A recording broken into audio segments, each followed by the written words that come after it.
me another round of applause for the first person.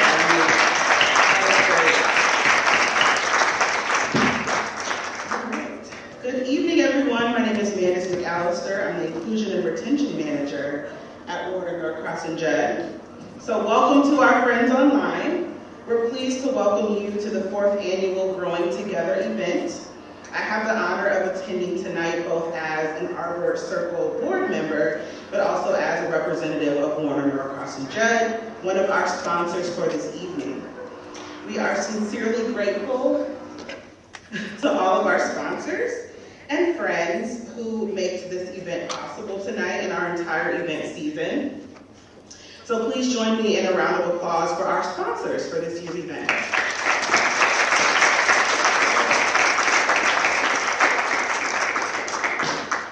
Tonight's keynote, Dr. Lisa Lowery, a Grand Rapids native, received her Bachelor of Science degree in microbiology with honors from Michigan State University. Dr. Lowery received her medical degree from the University of Michigan Medical School. She completed a combined internal medicine and pediatric residency program at Spectrum Health Butterworth, Michigan State University, Grand Rapids.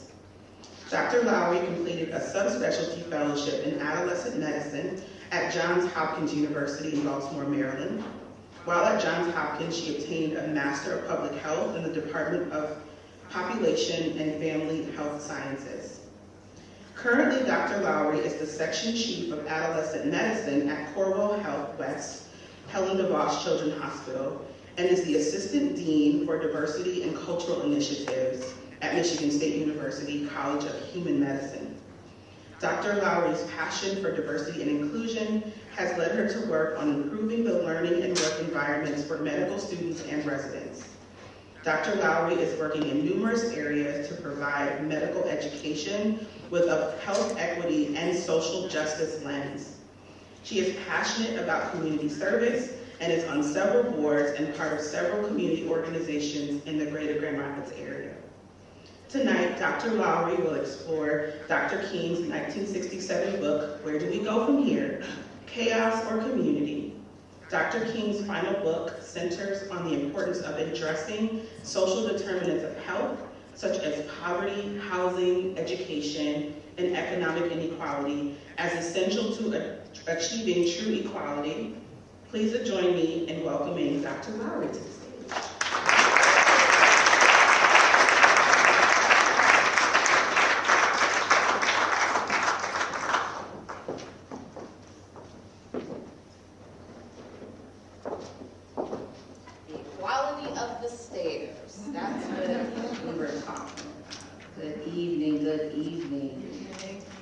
And thank you for that wonderful introduction.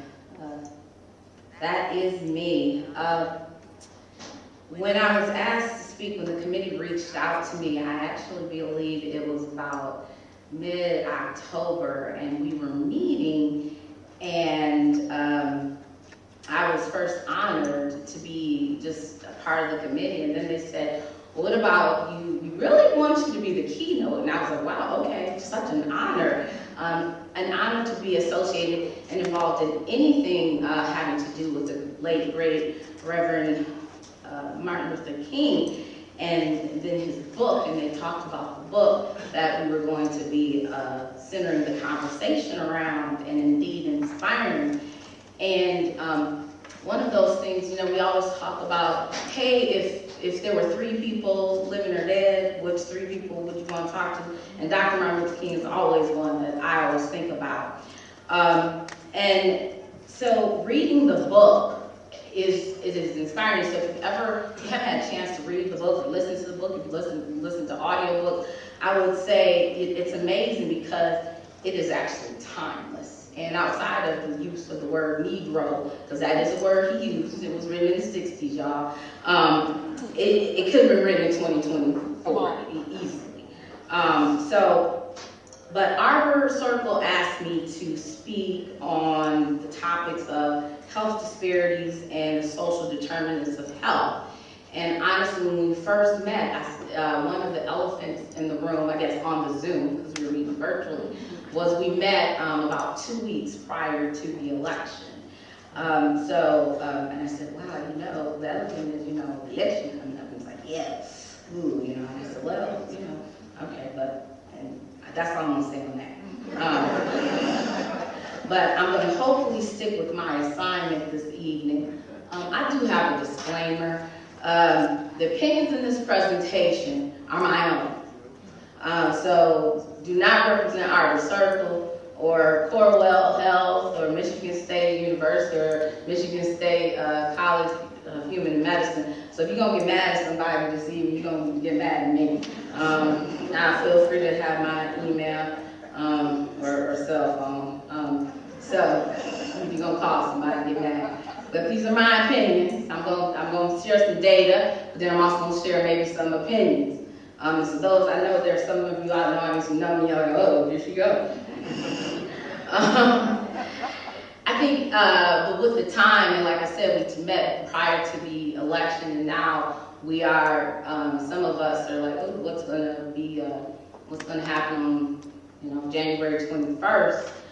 You can't talk about Martin Luther King without talking about one of his great quotes. And so here's a quote that I think is, again, timeless. We are confronted with the urgency of now. This may well be mankind's last chance to choose between chaos or community.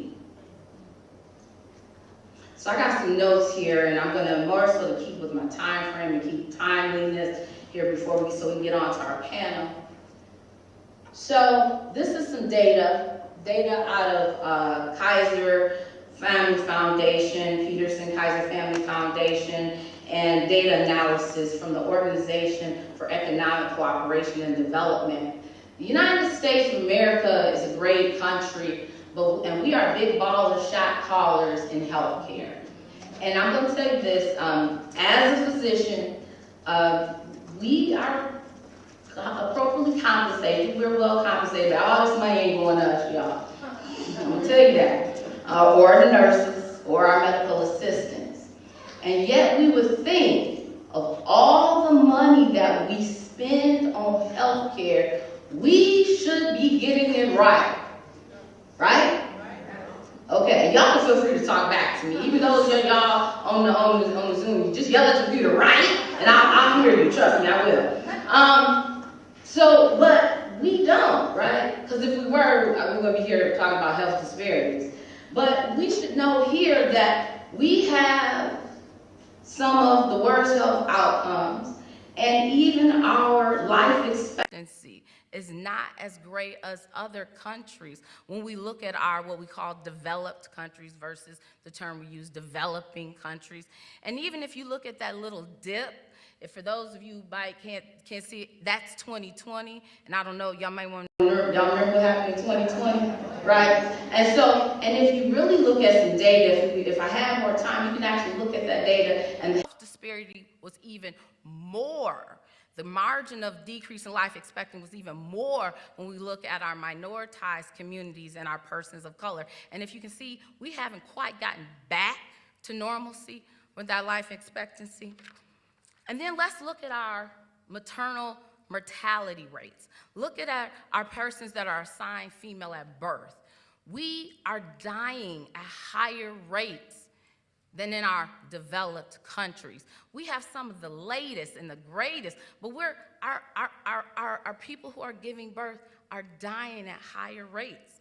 And we even know that a little county called Kent County, for decades, up until a few years ago, had some of the highest infant mortality rate. If it weren't for things like Strong Beginnings and things like GRAHA and the efforts of our Kent County Health Department. All right, I'm sorry, I didn't forewarn you. This might not be an uplifting talk. I didn't forewarn you, I'm sorry. I didn't say that. All right, okay. So this actually looks at, and I'm sorry, you should never say this as a speaker, but this actually looks at, again, more disparities and looking at our infant mortality. And so, United States, kind of towards the bottom, Japan, at the top. Mississippi, if you're gonna go down south, we're lower than the average if you're gonna go down to Mississippi. Massachusetts, New Hampshire, we're a little better if you wanna move out east. A lot of people after the election, I decided to circle Canada. A lot of people were talking about, I'm gonna move to Canada, but then a lot of people are saying, now, so Trudeau's resigned, so I ain't gonna move to Canada anymore. But there's if you wanna look at mortality rate. So we still have a lot of work to do. And then when we look at the health disparities in our women of color, we are still 3 times more likely to die giving birth. And newsflash, this is after you control for socioeconomic status and education. We are still more likely. So when you hear people like the Beyoncés and the Serenas who talk about how they had to fight and weren't heard in the delivery room, it's a real thing, y'all. It's a real thing. Now, let's talk about something else. We're gonna get to social determinants of health. Let's talk about zip codes. Zip code is the most important predictor of health and well-being. And we know that zip codes are not created equally. Amen, thank you. All right, that's somebody from out your thank you. And then if y'all online, feel free to yell amen. And I'm going, all right, okay. Now, this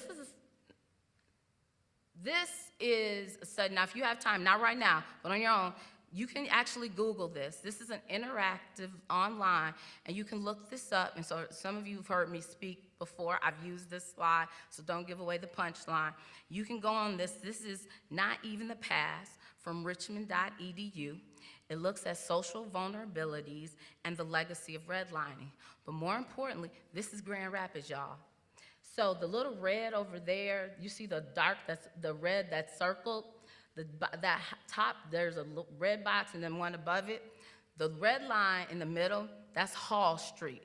The one above it is Franklin. Now, I still say Franklin, even though I know it's renamed MLK, but I grew up on Franklin. I didn't grow up on MLK. So that red line, if you go in and look at this data, they look at a lot of social vulnerability indexes, but one they look at is lifespan, how long you live. And in there, they've actually coded it down to census tract data, 70, 73 years, 75 years. That's not bad, right? 77.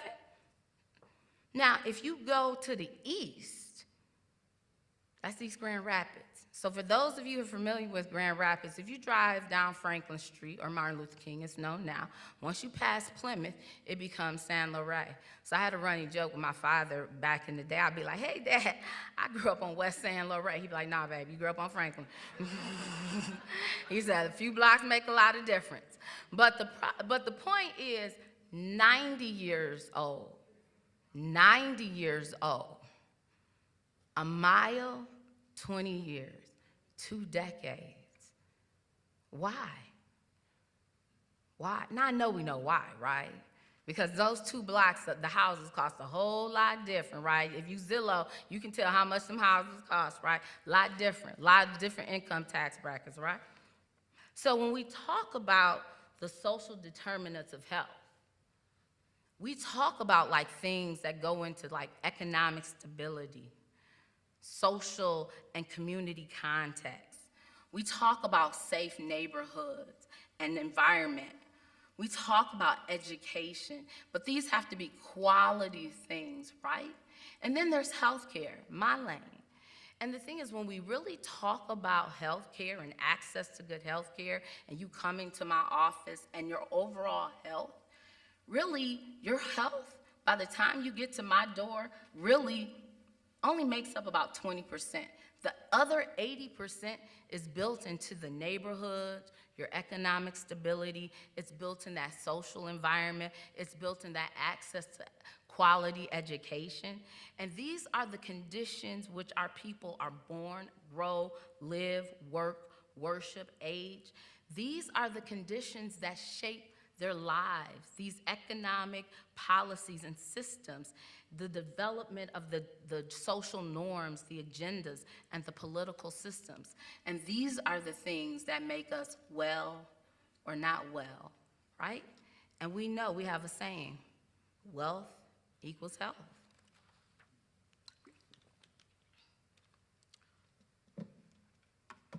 So let's talk about Kent County. Let's get back to Kent County here. So we all know that every 3 years, the Kent County Health Department does a needs assessment, and some of you actually might have filled out the survey. And so these are the priorities for 2023-24: housing, insurance, access to medical care, and access to healthy food, right? And I want you to think about those things, because these things are going to come up when I talk about some of the solutions that Dr. King set forward. Housing, health insurance, medical care, and access to healthy food. And when we look back at previous years, some of the same things continue to come up. We talk about access to health care, racial inequities, mental health, substance use disorder, nutrition and obesity, violence and safety, health disparities, prenatal care. So, decades, Dr. King talked about it. We're here in 2024, but why? Why haven't we gotten it right? Why? Well, because we have a lot of structures in place, right? We talked about the social determinants of health. A lot of those are structures. A lot of those are barriers, right? And one of the things we are talking about, and actually talking more to our learners about, is knowing those structures and barriers that our patients and that our communities face. And I wanted to share with you something, a concept called structural violence.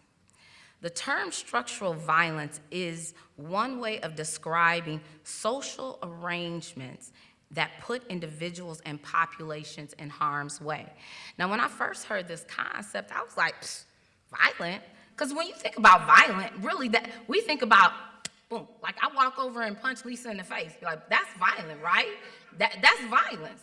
But really, when we think about these structures, these are arrangements and structural because they are embedded in the political and economic organizations of our social world. They are violent because they actually cause injury to people. And these are things typically not responsible for perpetuating such inequalities. So let's think about structural violence. Think about our healthcare system. How easy is it for us to navigate the healthcare system? I've been a consumer of healthcare. I got a bill the other day. I swear it felt like somebody punched me in the face. I was like, I got some good insurance. I work at Corwell. They must have didn't bill something right. I was looking and flipping and looking at, I was like, something was wrong. It was violent for me, But think about it, all right? Okay, but then think about our patients trying to navigate it. What if English is not your first language? What if I'm a provider. And my nurse and my staff have to try to prior auth medications. And let's not talk about the insurance company and every whim they want to get. They want to change your inhaler. And then my patient called me and be like, Dr. Lowery, why you ain't called in my medication into Walgreens? I did, but they don't cover it this month. They changed it to this medication. I'm sorry, I'm being too honest right now, but that's the truth. That is violent. And who wants to keep going to the drugstore every other day when I'm trying to get my prescription filled? Violence. I ain't got time for that. Violence. But it's embedded. It's structural. And then we talk about poverty and equality, and that leads to our health disparities. And so we need to, as we talk and educate, we have these social determinants of health and disparities. But what we have to talk about is these policies that we have in place, these economic systems that we have in place, and these social hierarchies and all these isms that we have. These compound and make these structures. And then when we learn and understand all these structures, we become these structural competent individuals. So not that I only just understand why my patient is late, and don't complain about that my patient is late, but I know the reason that why they're late. They're late because, oh, we have a crappy public system of transportation, or we're late because they can't afford a car, because they don't have enough money, because they don't have a livable wage. So that's what we need to understand. Structural competency. This is a concept that we all should be learning, but it is a shift in medical education and a shift in the thought process towards attention that influences health outcomes above the level of the individual interaction. It is our capacity to understand health and illness beyond just at the point of the spear, but looking at these downstream effects of these broader social, political, and economic structures.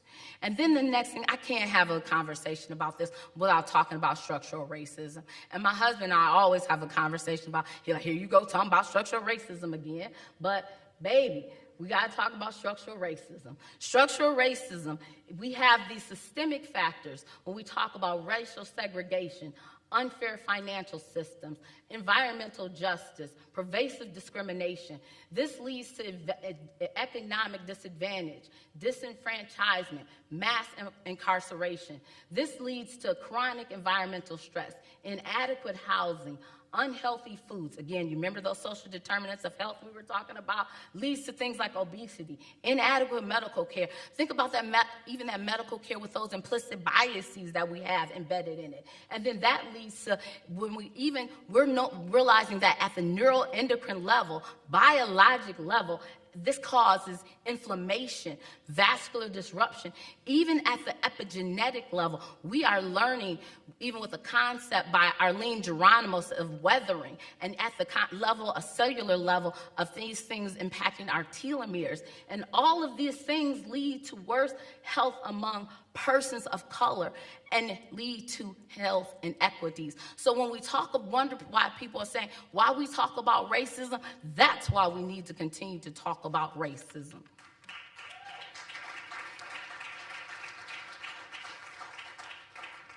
So we need to talk about things. This is when we think about this upstream and downstream. Downstream, yes, we need to continue to provide appropriate clinical care that is appropriate and conscious and culturally competent. But we also need to look at beyond just the individual needs and look at things like screening questions, community advocacy, involving community healthcare workers and organizations, and community collaborations.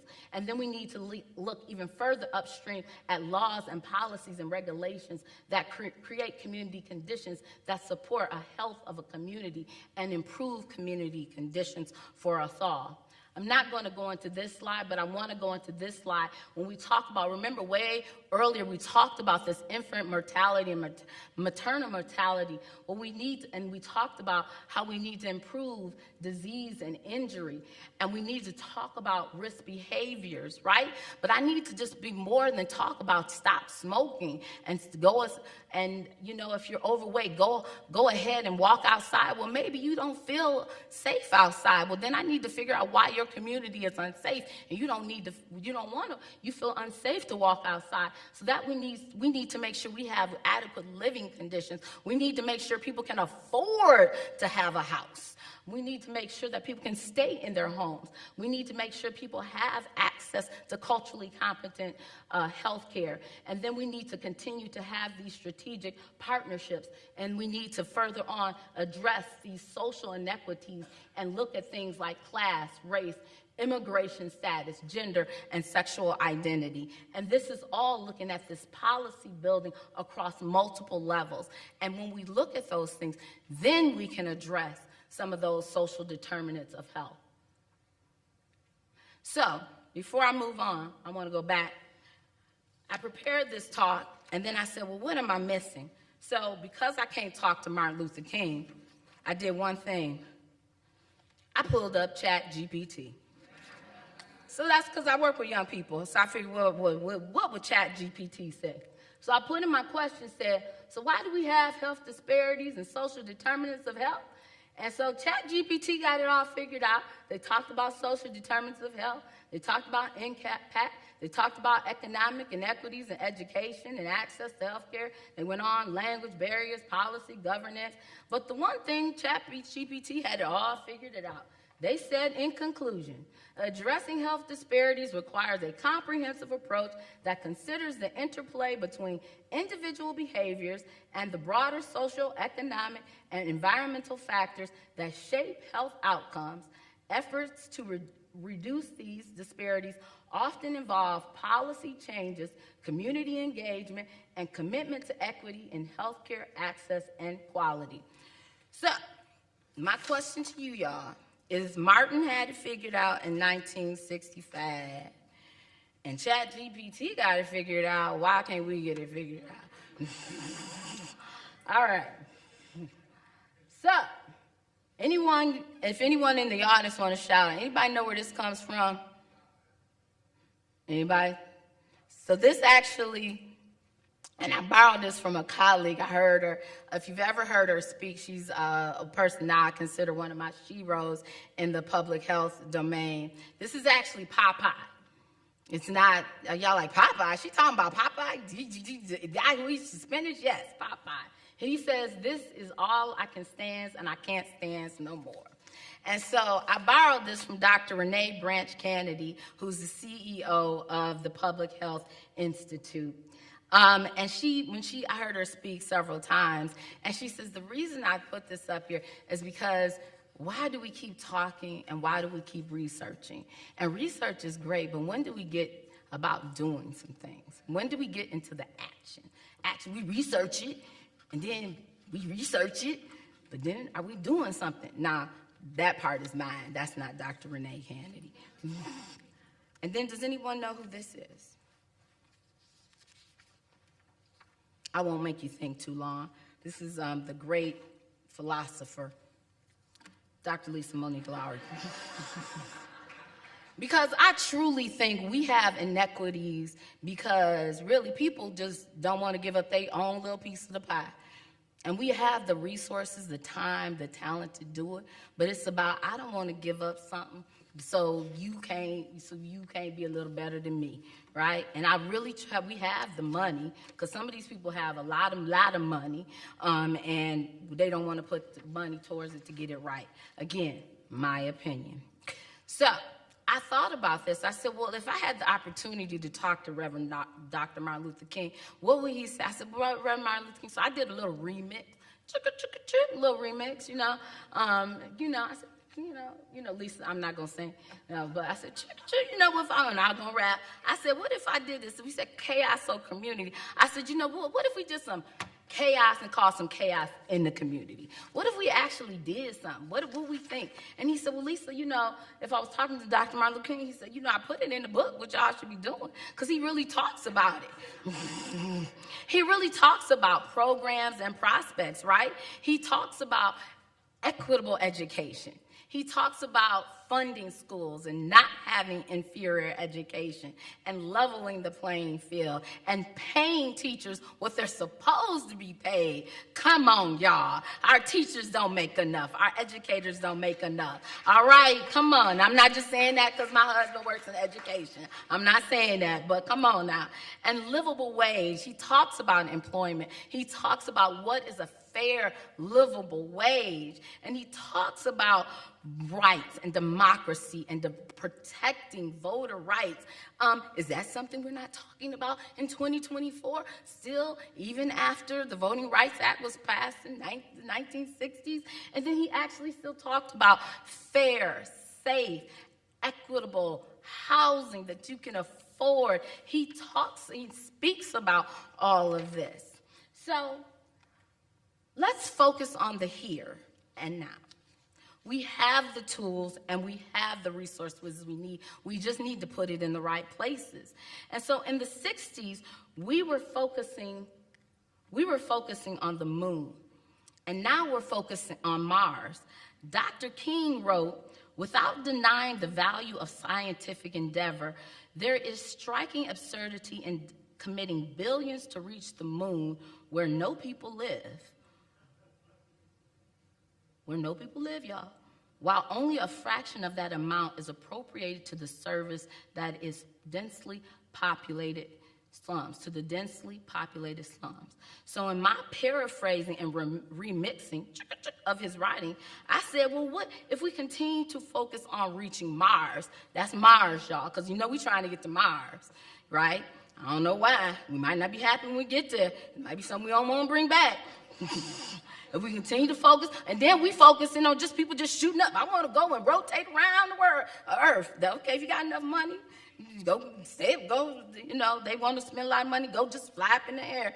But if we have an adequate telescope, we look back on Earth, they will see the decay and health disparities and more despair. Dr. King wrote about somebodiness. The sense of somebodiness means the refusal to be ashamed of being black. We must teach our people to stand tall with heads lifted and shoulders proud. Dr. King spoke of group identity, not isolation. He wrote of a group consciousness so that we as minoritized and marginalized people can more meaningfully participate in all levels of life in our nation. Dr. King wrote of group unity, for it is necessary, and we know we're not as unified as we claim to be, but group unity talks and involves trust and reconciliation within our people. To quote Dr. King, only by being reconciled to ourselves will we be able to build upon the resources we already have at our disposal. He spoke about nonviolent coercion, and to quote, this always brings tension to the surface. It must not be seen as destructive, but this kind of tension is both healthy and necessary. And I consider this work to be ongoing and much needed. And this is like this diversity, equity, and inclusion and social justice work. And let me remind you all, say the words.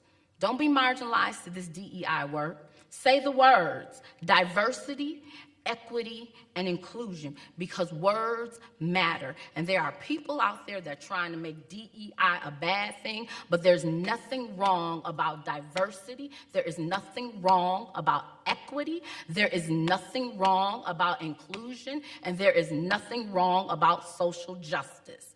So this work that Dr. King describes will open and force its citizens to confront the ugliness and their prejudiceness and the tragedy of their racism. It's okay to make people aware of their microaggressions.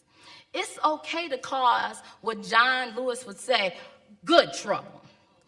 And lastly, y'all, I am asking you all to be creative dissenters.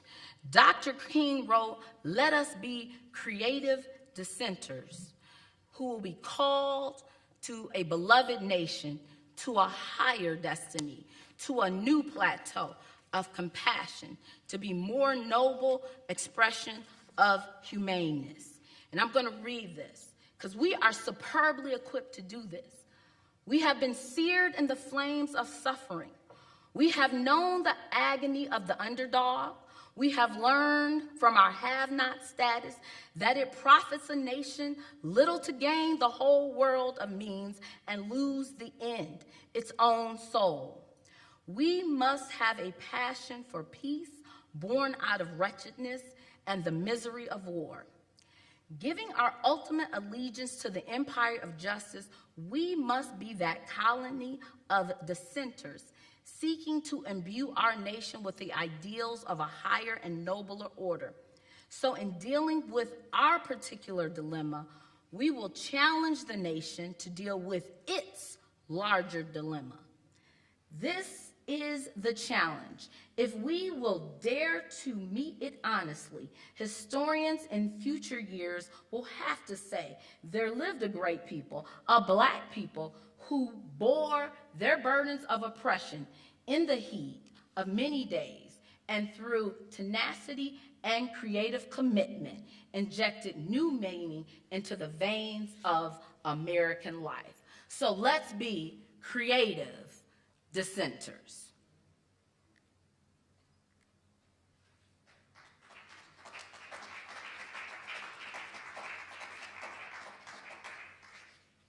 There is much work to do, y'all. And we have to face this. But as James Baldwin said, not everything that is faced can be changed, but nothing can be changed until it's faced. Be brave, be humble, be intentional, and be dedicated. And for those of you who've ever heard me speak, I usually end with this slide. But over on the far side, you say it says self-care. Because lastly, take care of yourself. Because while this work is inspiring, it can be exhausting. So take care of yourselves. So if Dr. King and I were meeting and he were talking, I would say, so, Reverend Dr. King, what we gonna do? I think he would say, come on, let's go out, choose chaos in our community. Thank you, and have a good evening.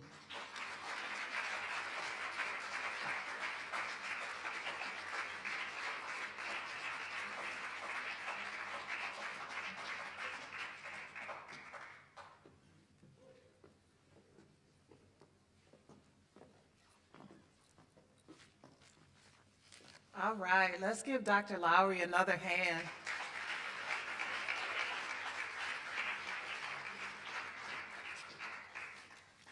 We want to say thank you so much to Dr. Lowery for your presentation. My name is Enid Gaddis. I am the Director of Equity and Inclusion at Arbor Circle. And growing together is an opportunity for us as an organization and as a community to reflect on Dr. King while building momentum towards community change.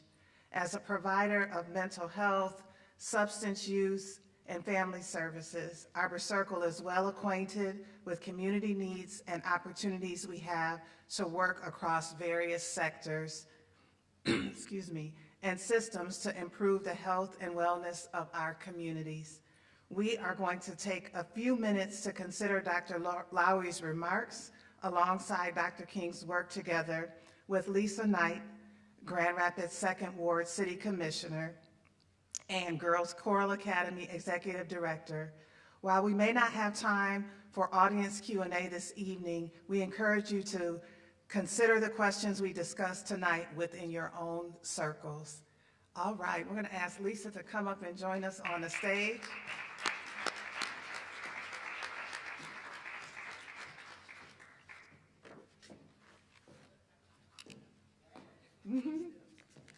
We got two Lisas, y'all. I don't know what's about to happen. Oh, I got my own microphone over here.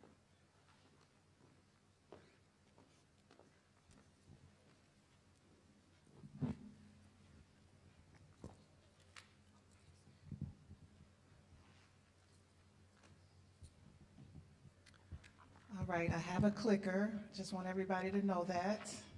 Might be a little dangerous. All right, we are going to use the clicker right now. All right. Uh-oh. I told y'all this was going to be interesting. All right. Welcome, welcome again. Thank you for being here. We're going to dive into our first question. Our first question is, Dr. King called for a guaranteed income as a solution to systemic poverty and inequality. What lessons can we draw from his vision?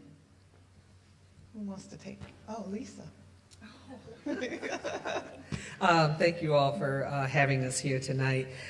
The lessons we can draw from his vision, I guess I was thinking and listening to Dr. Lowery's keynote there, and it's do something, right? We've been talking about equity and equality and unity and harmony and oneness forever. And it seems like we continue to walk in a circle, doing the same thing over and over, expecting a different result, and not being brave enough to step up when change really needs to happen and be a disruptor in the systems that are set in place that harm people. And it seems to be the same people that are being harmed year after year after year. And if we don't step up to be those people in our communities, in our workplaces, in our schools, in our jobs, to be those disruptors, then how do we expect anything to change? It's like we're waiting for the next person. Well, I know it needs to happen, so I'm going to wait for them to do it. I'm going to wait for them to say something. I'm going to wait because I know they're going to go and tell someone about what's going on. But when do we become that one to step up and say, this is not right, and we can make a change, right? So it doesn't mean that you by yourself can change the whole system all by yourself, but there are little things that we can do in our everyday life that will impact people positively if we're willing to do that. But are we brave enough to really take on that challenge? Because that may mean that you're going to lose friends, or family members may not want to engage with you any longer, or you might not be invited to the parties. You might not be asked to sit at the tables, but that should be okay. Because when it's not right for one person, it's not right for the majority. And I think we all have a responsibility to speak up. Because at the end, I won't get too biblical on y'all, but know this, whether you believe it or not, don't make it not true. We all have somebody that we're going to have to answer to. I don't want to be standing next to whoever that is. I'm just going to say that. All right, I wanted to give a little context for this question. So in Michigan, 63% of Black and 47% of Hispanic households were below the ALICE threshold in 2022, compared to 38% of white households. ALICE is the Asset Limited Income Constrained Employed. And those are just folks who are working poor. They're having a difficult time making ends meet. Dr. Martin Luther King Jr.'s concept of guaranteed income was a policy proposal to address systemic poverty and economic inequality by ensuring that every individual receives a baseline income sufficient to meet their basic needs. Dr. Lowery, anything you want to add to that?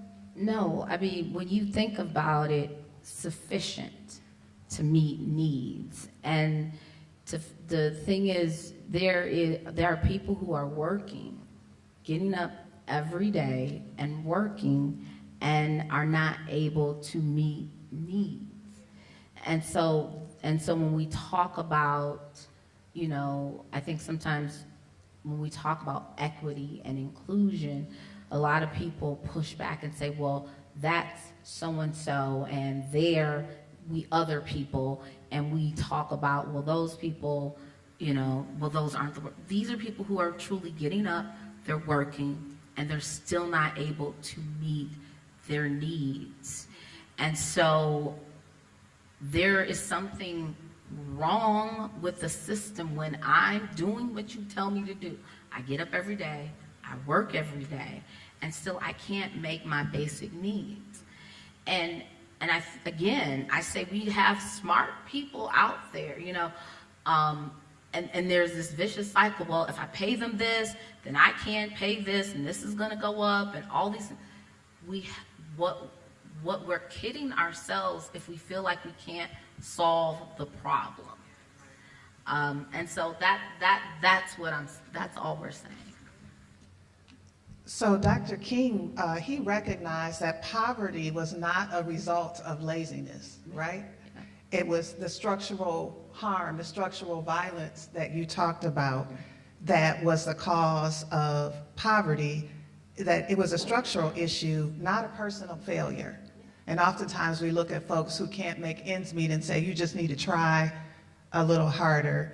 And Dr. King also had this concept of the guaranteed income, because there are facets of our community, maybe wealthier facets of our community, that have a guaranteed income structure, right? There are certain folks in higher income brackets, and hear me now, I'm not saying there's anything wrong with making money, because I want to make as much as I can. Nothing wrong with that, but we have to recognize that the structures of our systems are set up to advantage one group over and against another. So we do have systems of guaranteed income in our communities right now. It's just not benefiting everyone. All right, I'm going to move us on to our next question. All right, question number 2.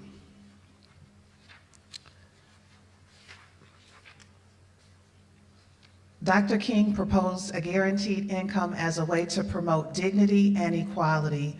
What cultural and political shifts do you think are needed to address poverty, whether through guaranteed income or other approaches? And then just to give a little context, Dr. King framed guaranteed income as essential for addressing systemic poverty and inequality, emphasizing that economic justice is inseparable from social justice. Economic justice is inseparable from social justice. We already talked about how he believed that poverty wasn't due to individual failings, but systemic inequities, such as racial discrimination, wage gaps, and unequal access to resources, and Dr. Lowery covered that in her presentation. He saw guaranteed income as a means of empowering individuals to fully participate in society, pursue education, and create generational wealth. So I'll start with you this time, Dr. Lowery, with question number 2 about Dr. King proposing a guaranteed income as a way to promote dignity and equality. What do you think are some of the cultural and political shifts that are needed to address poverty? Yeah, well, I think some of the things we spoke about earlier is that really, I think sometimes in America we have this concept of, well, if we all can just pull ourselves up by our bootstraps. Well, some people don't even have bootstraps, boots, soles, everything. And the playing field is not created equal, right? And so that's where I think our framework and our narrative has to start there, first of all. We have to even go back to when we were released out of slaves, and some people don't want to hear that. When they say, okay, well, y'all free, people were like, okay, good, well, I ain't got nowhere to go, and I ain't got a job, and I don't have a place to live. And so you release a whole set of people to that concept, right? And so that is one thing. And then when you speak about things about some of the inadequate funding of schools and things like that. So when someone has a livable wage and can provide for themselves, I don't think anybody wakes up in the morning and says, you know what, I'm going to be poor today, right? I want to suffer today. I want to try to make ends meet today, right? But I do think if we look at opportunities where we can, number one, give people a livable wage, give people the education, the training, the foundation where they can meet the needs of what they want to do, be the people that they want to be. That's what we're founded. That's what we're saying. That's supposedly what we're supposed to be built on, right? I don't think people are looking for, what is it, not a hand up, a handout, but a hand up. And so if we're really supposedly built on what these foundations that we say we are, then I think that's what we are supposed to do. Thank you. One of the quotes from Dr. King's book, Where Do We Go From Here, Chaos or Community, says, we all too often have socialism for the rich and rugged free enterprise capitalism for the poor. That's a quote directly from the book. And I think what Dr. King was proposing was a guaranteed income over guaranteed poverty. Anything you want to add to that, Lisa? Yes. And, when we talked about the inequalities in all of these different areas, and we talked about politics, right? And we talked about voting rights and all of those things that really impact us as a people. When you strip the voice from people and not allow them to have a part in their success, you're able to control what happens, right? And so I think even on a bigger, another level, when we think about the political system in our world, what's going on right now, right? You hear a lot of talk. We have, the inauguration coming up, and we have a whole new leadership team that's coming in. And there's a lot of things that are being said about things that want to happen across the world, talking about tariffs and taking over this country, and this country needs to be a part of America, and all of these things that are distracting us from what's really going on. And we don't utilize the voice and the power that we have as a people to stand up for what is right for us enough, because we get tired. We get tired of getting beat down. We don't want to get the information that we need, because that information is power for us. And so people try to keep us out of the spaces where we get the information that we need. When we have that information, we are now equipped to change something, because we are the ones that are going to stand up and say, I'm not going to allow you to do that to me any longer. I'm going to go to the doctor. I'm not going to allow you to push me through the door or do your 11 minutes and move on to the next person. No, you're going to come back and talk to me about what just happened. I'm not going to allow you to prescribe me something that's going to do more harm to me than good. I'm not going to allow you to continue to take from me. I'm going to ask questions, and I'm going to question the system, and you're not going to push me out the door or push me off the phone. I'm going to challenge those things that you say are right. Well, right for whom?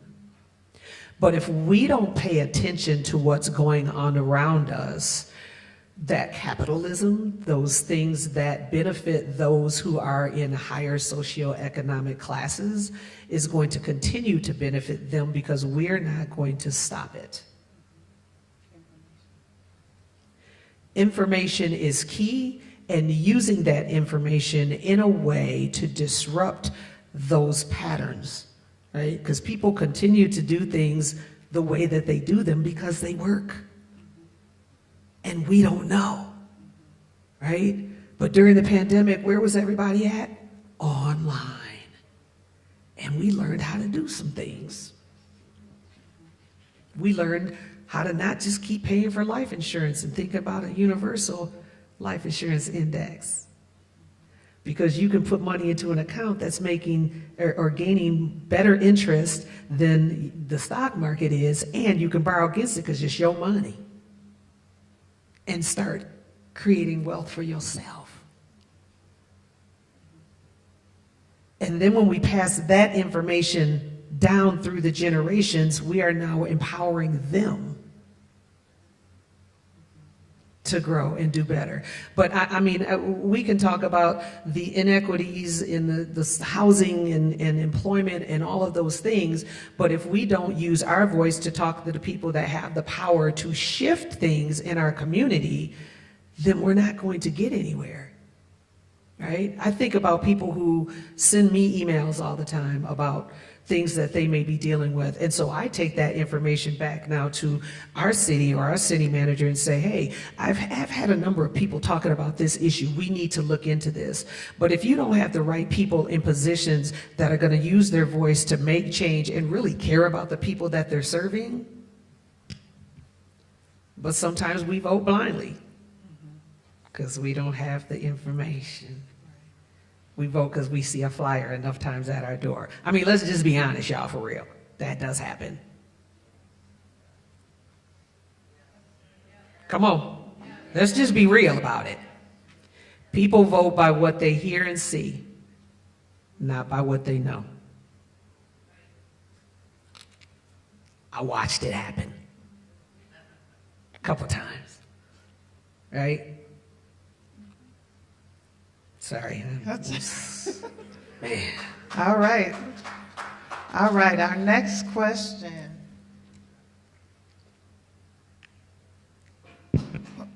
Dr. King called healthcare a basic right. How do you feel systemic racism and oppression create chaos in people's ability to access quality healthcare, including mental health care? And just, Dr. Lowery gave us some excellent context talking about the Kent County Community Health Needs Assessment. When we think about our community here in Kent County, the poverty rate for Black residents is 39.3%, significantly higher than the 11.6% rate for white residents, underscoring the economic disparities that are present within the Black community. Dr. Lowery, we'll start with you again. What do you think about that? How do you feel systemic racism and oppression create chaos in people's ability to access quality health care? Wow, where do I start? You know, one is just inadequate, not enough insurance. The underinsured, we have people who just don't have access to enough insurance. That's one thing. So they said they can't get into doctors, they can't access health care. We don't have enough providers taking, for example, Medicare, Medicaid, because it's not funded enough. We have providers out there who are not equipped to deal with people. Well, let's just say we have people who they have microaggressions, implicit biases, and so they're not welcoming to people that are gender diverse. They're not welcoming to our refugee and immigrant population. They're not welcoming to our persons of color. And so what happens is people don't want to come to the doctor. I mean, no one really wants to go to the doctor, right? Come on now. I mean, you have it's time for me to go to the doctor again, and then we go when there's something hurting us. It's barriers. And so that just, it continues to be a vicious cycle. And so we just don't have enough. The sad thing is, and when we even talk about the pathway to get into healthcare, we are not even producing enough providers of color. We are still it's been 7%. It's still 7% African American, 7% Latino, Latinx. It's even less when we think about our Native American, Pacific Islander population. So, and that has to do with the Flexner report. I won't go into that history lesson. But yeah, so we're still not even improving enough. Medical school is expensive. So there is just so many barriers to health care for our people. So I'll just pause there. Yeah, I think that just touching on the mental health aspect, there's many disparities that mirror the healthcare, the physical health disparities. And when we talk about that, we're also talking about unequal distribution of resources, right? That manifests through systemic racism and other forms of oppression. When we think about where hospitals and high-quality healthcare resources are made available, certain communities don't have access. We're not just talking about urban centers like the Grand Rapids area. We're talking about rural areas that have even greater disparities of access to healthcare. You talked about the healthcare insurance disparities, and then when we think about even Medicaid expansion under the Affordable Care Act, that has been disproportionately rejected in states with larger Black populations. That is state government saying we don't want to expand access to Medicaid. And so that is crippling whole communities who could have access to more coverage. And then when we think about mental health neglect and the issues that go on there, historically, mental health concerns in Black and marginalized communities have been dismissed or misdiagnosed. And so when you talk about bias, racism, and oppression, folks are, the most vulnerable folks in our community are being oppressed in their access to quality health care. And it goes beyond health care, it goes into housing and all of those other things that you talked about too. I'm gonna move us on to question number 4, and we'll start with you on that, Lisa.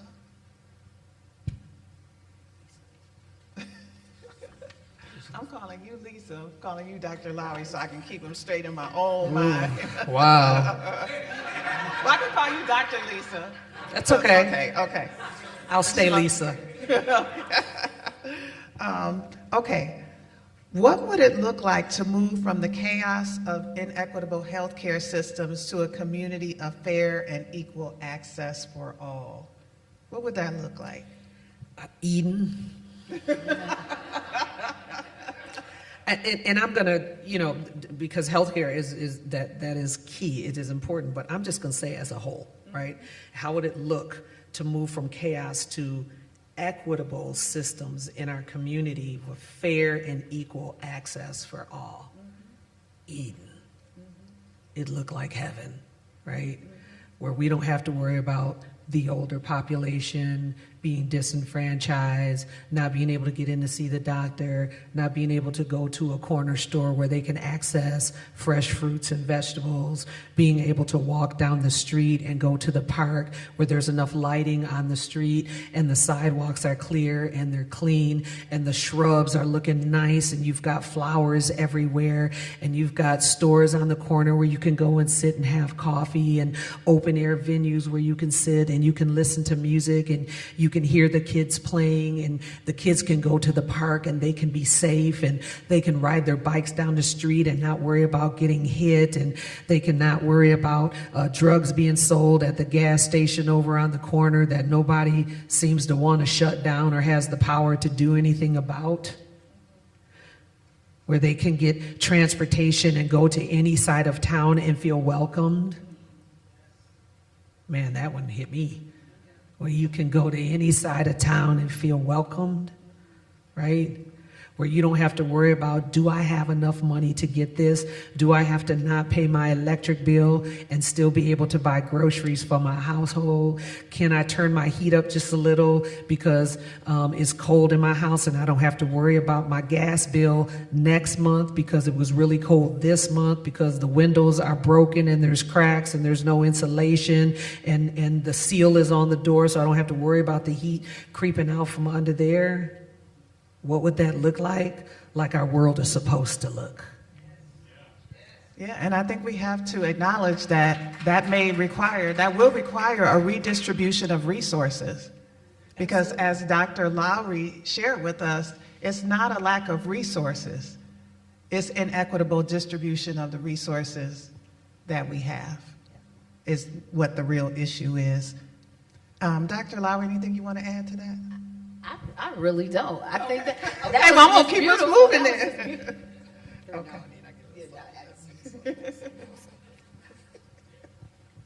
All right, our last question, if I can get to it.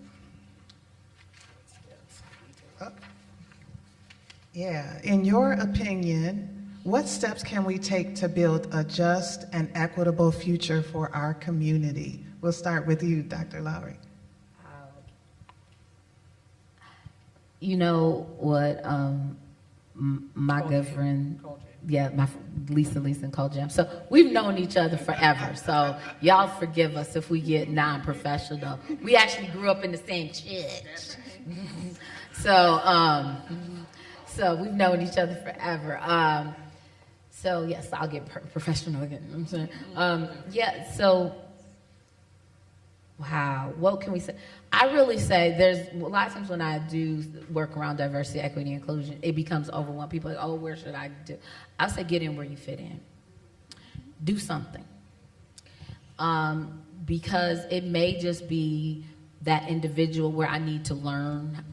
Maybe I need to learn, maybe I need to go to a talk about health disparities, or maybe I need to work with a nonprofit. or not create another nonprofit. And I ain't saying that, but maybe I need to work with a nonprofit. Or maybe I just need to learn about a different culture or something. Maybe I need to speak up at that meeting, right? Maybe don't need to wait for the person of color to speak up about equity. Maybe I need to be the one to speak up. You know, see something, say something, call it out. Call it. Maybe I just need to learn, have a meal with someone, learn about something. You know, if I'm on a board, maybe I need to step out of my comfort zone. You know, maybe I do need to run for an office. Maybe I do need to develop some policy. Maybe I need to do all 3 or 4 things. But what I really think is important is there's so many things that we all can do something. So some of you might have where you can give a little more. Maybe you can give $5. Maybe you can give $500, $5,000. You know, some people have generational, but you have to do something. What is the quote? If you sit on the fence, or if you're on the side of neutrality, then you're on the side of the oppressor. I'm misquoting the quote, but we have to do something. The time of just sitting and waiting for someone else to do something has passed. So that's what I invite you to do. All right, you'll be our closing comment. Yeah, you. Okay, well, I got a couple things. First of all, stop waiting until this day comes around every year to get up and do a little something. I'm just going to say that. Okay. So I got a couple of things. One is implementing policies that support living wages, affordable housing, and access to quality education and job training programs. And a lot of that is going to be policy, right? That's the work that's done at our state level. That's the work that's done at our federal level that trickles on down here to our local level. But if we're not doing anything, so y'all know when people are saying, oh, you need to call your legislators, you need to, send them an email, you need to write. I read my emails. I respond to people. There are people who are in positions of leadership that do that. But if you're not saying anything, they don't know what's going on. They don't live here all the time. They're not in the city all the time. They live in different parts of our city. So let them know what's going on. Use your voice. Activate that power that you have in you to create that change in our communities, and then enhancing the access, especially to expanding healthcare coverage, increasing funding for mental health services, and addressing the social determinants of health. I used to be engaged with Dr. Kennedy and a number of people, and they created this system called Health in All Policies. Right? So when we begin to think about all of the things that we institute within our communities, all the systems, all the structures, all the things that we do, and really use a lens of health in all of those, how is it going to impact our community? How is this going to impact its neighbors? How is it going to impact our children? Thinking about all of those things before we put these things into place, and then look at what the outcomes are. Because that's what we do. We like to set up stuff, and then we want to do a survey afterwards to see how it worked. It's a little backwards. I'm just saying. Okay. Fostering inclusive communities, encouraging community engagement and participation in decision-making processes, and supporting initiatives that promote diversity and inclusion. So that means when you have the community master plan. I went to a lot of those meetings, and I saw the same people at all the meetings, which is very concerning for me. Because then their ideas and their thoughts, all of those things are going to get pushed forward, and then I'm wondering about where's the rest of y'all? So when people come to complain, I'm going to ask them that question. I remember seeing your name on the sign-in sheet. Okay, I'm going to move on. investing in our youth and education, providing resources for early childhood education. I'm going to say that again. Early childhood education, after-school programs, and mentorship opportunities to empower the next generation. So you saw these young ladies up here singing, and I'm the executive director of that organization. But I had people in my life that mentored me when I was young, and that was through music because that was my jam. That was my thing, right? And so everything I do in life, I kind of look through that lens because it's not just music. It's math, it's writing, it's poetry, it's creating, it's decision making, it's that confidence to stand up in front of people and talk to them honestly. It's about delivering that message that in a way that people will hear it and it will impact them and it'll give them something to think about. I mean, everything in my life revolved around the lessons that I learned in that. And so that's what I do to pour into these young ladies every single day. Not just singing a song, but also understanding your place in the world, understanding how to work together as a team, understanding how to use your voice, and that I depend on what you're doing and what you're doing every single day because I need you, right? We weren't meant to do life alone. Moving on, because y'all looking at me crazy. Lastly, I have strengthening community organizations. I'm going into the nonprofits piece right now. I'm about to get on my platform. Supporting local nonprofits and advocacy groups that work towards social justice and equity. What I'm tired of is we have large organizations that do all of this work, and then we have 9,999 nonprofits in this community all fighting for that same piece of fish. And so we give a little piece here and a little piece here and a little piece there, but we want them to work miracles. And I can't seem to grasp that. These are the people who are catching all of the fall off from these larger organizations who are trying to do work, and they're trying to support everybody else. And so you have your next door neighbor say, girl, I love working with these young people. I'm going to start a nonprofit. Or I love working with returning citizens. I'm going to start a nonprofit. And I'm like, please don't. Please. Why don't you go work with that organization who's already doing that work and pour your time and energy to help them be successful, which is going to help you meet your end goal of doing that work in community. But if we're expecting these nonprofits and these community organizations to come alongside and get into the cracks and crevices and clean that stuff up, stop nickel and dime. If you got $15 extra, don't give it to Starbucks. Give it to the local nonprofit. I mean, seriously, like I had to step back. I tithe at my church, but I have another income, and that tithe goes to some friends who are missionaries. And I got a little bit that's going into Friends of Grand Rapids Parks. And I got a little bit that's going to, I think it's going to Arbor Circle. Hey, come on, woo, woo, woo.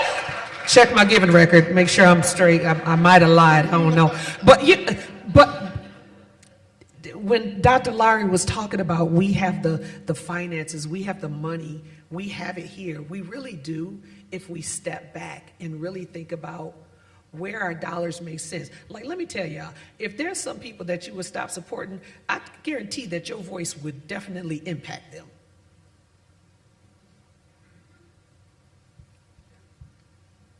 Because some of us keep supporting people that keep oppressing our communities. We keep giving them that money because of convenience, because they're close by. Well, because I just want to go over there. What about small businesses in our community? Start putting some of that money into those neighborhood businesses, into the mom and pops, into people who are out here hustling, trying to take care of their families, but provide you a service. I guarantee your dollar speaks volumes. If you just step back and think about that for a minute. Where are we putting our money? Right? Because we are rich. I guarantee you. We have it. But where are we putting it so that it makes sense? so we can continue to support our community, our people. Thank you. All right. Our time is up, but please join me in thanking Dr. Lisa Lowery and Commissioner Lisa Knight. We also want to give a shout out to the Girls Choral Academy. I don't know why I can't say that. Thank you for what you're doing to pour into those young ladies. And we want to say thank you to all of our sponsors. Let's give our sponsors a hand.